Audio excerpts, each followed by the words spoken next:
I'm here with Christian, and we've just seen Arsenal drop points at home to Aston Villa. All in all, very disappointing day. But for the first, 50, 55 minutes, it seemed like Arsenal were in a good place. We were 2-0 up and looked like we were, I wouldn't say coasting, but we were comfortable. So what went wrong? I can't believe we're standing here and having to have this conversation. If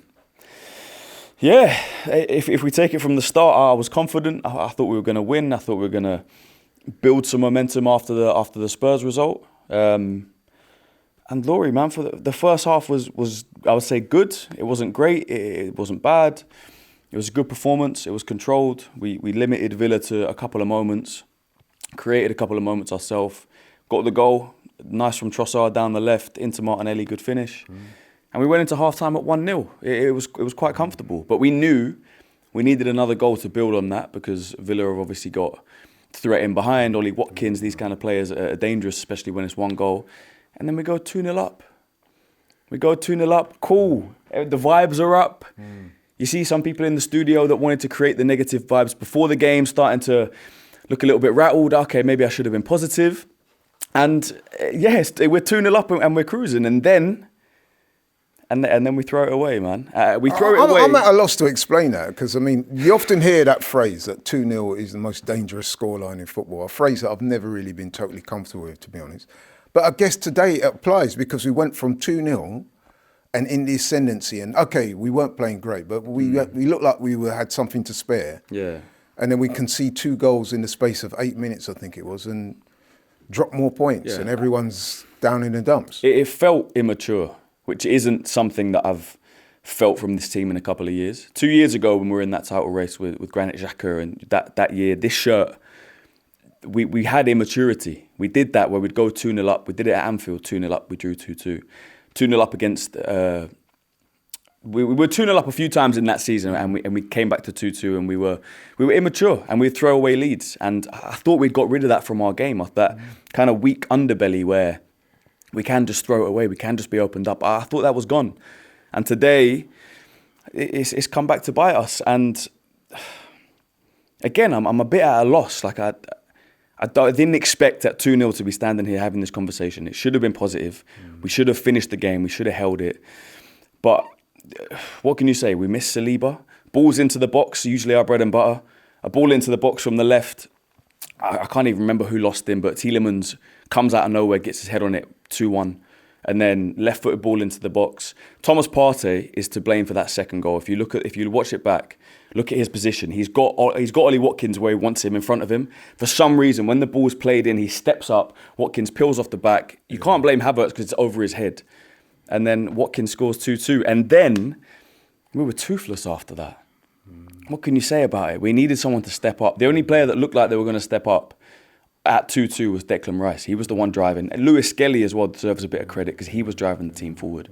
We had a couple of chances, obviously. It was a double save, I think it was, by Martinez at the end from Trossard and somebody else. We scored off, it came off Havertz's hand, gets disallowed. Trossard had the chance where he puts it wide. It was a bit toothless. Where was Odegaard when it was 2-2? You know, we're bringing on Raheem Sterling. We saw Liverpool today, 0-0 going into the 90th minute or whatever. They brought on £80 million Darwin Núñez. Okay, you can say what you want, but they signed an attacker for 80 mil that is on their bench. We're not at those levels. The board has to hold some of this. Like, this squad is not deep enough still. We still don't have attacking players that can make a change. If you look on that bench, we brought on Sterling.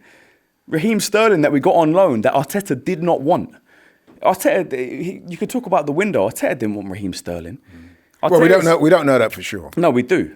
There's an Edu interview where he says we didn't plan on bringing in Raheem Sterling on deadline day, but our hands were tied and we had to do that eventually. So the board has to take some blame. Someone is to blame here. No, but they didn't have to bring him in, did they? You don't want somebody. Didn't have to, but it was a last resort. You don't bring him in just to window dress. It was a last resort to bring in Raheem Sterling. Yeah. No, because what I'm saying, the problem is when you do that is because when you don't play him or when things ain't going right, us, the fans, are going to say, well, what are you doing? What's going on? So really, if they didn't want him, they shouldn't have took him, full stop. But then we would have had even less to bring on. We wouldn't have had a change to make today. And essentially, it's not good enough from, whether that's from the board, Whether that is Mikel's idea, that he just wants to bring in defensive players, he doesn't want to spend money on the attack, I don't know. All I can see is what is in front of me, what I watch on TV. I don't know what goes on behind the scenes. I don't know who chooses who we bring in, who chooses what we invest. I don't know all of that. All I can see is today we didn't have the depth, we didn't have the attacking quality to maybe kill the game eventually, or when it goes 2-2, change it, that we can then go on and still win this game. And it's coming back to bite us game after game, that we're not finishing our chances, that our players up top are not good enough to finish their dinner, even if it is 1 or 2 chances a game, just to put the ball in the back of the net. We've seen Kai Havertz have chances in games. People want to say he's not getting enough chances. Of course he's getting enough chances. This guy's missing sitters. He scored a goal today. He scored a decent goal. But I want to see that week in, week out. I want to see him be clinical. I want to see more from these attacking players. And it's been 18 days of this transfer window already. And all we've had is a narrative change. It went from Arteta saying internal solutions, we're going to try and look within the club, to Arteta saying now we need something in attack, but we still don't have anything in attack. So I don't know, man. Something very disappointing day. Very disappointing day. I would just ask you though, if 1 or 2 of the other people I've spoken to have suggested that there could be a mental issue with some of the players. They're not able to raise their game. What do you say to that? Do you think there's an element of truth to that, or do you just think it was just one of those days where we just made mistakes and got punished? I don't know.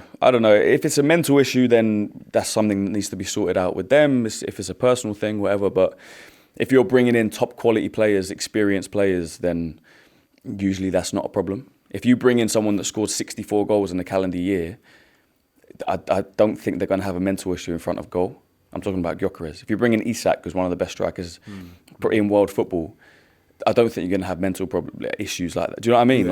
If you bring in top quality talent, I don't think you have those conversations. So we've done it in defence. We've done it in midfield-ish. Zubimendi, if he comes in the summer, we have to do it in attack. How realistic do you think that will be, though? I mean, because like you said, 17 days in to the transfer window, only a few weeks left. There doesn't seem any major moves on the horizon. It doesn't. How confident are you that we can get somebody? Not and when I very. say get somebody of the ilk that we need. Not very at all. I'm not confident. I'm hopeful. Do I think it's going to happen? Do I think we're just going to pull it out of the bag and the season's going to turn around?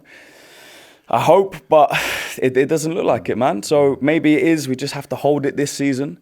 We'll end up winning nothing again. I'm still going to back the manager. I still look at where he took us from and to and think he's done an amazing job.